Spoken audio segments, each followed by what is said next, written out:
अरे कोको कोला पे पसी के पैसा नहीं के रानी तो सुने रोजे सीना से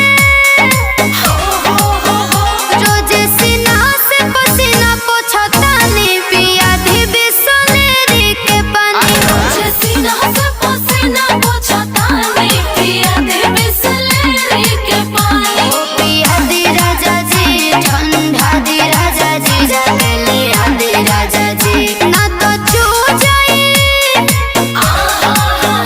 टप टप चू जाए गर्मी से जवानी पिया दी बिसलेरी के पानी रोजे सीना से पसीना पोछता नहीं पिया दी बिसलेरी के पानी। अरे ठंडा पानी से सर्दी न धोली ए कंजूसी में एमबीबीएस कइले बनी का? अरे ना हो चापा कल के लिए ना तो मेहरारू है कि उबारू रे नहीं हर जाई ना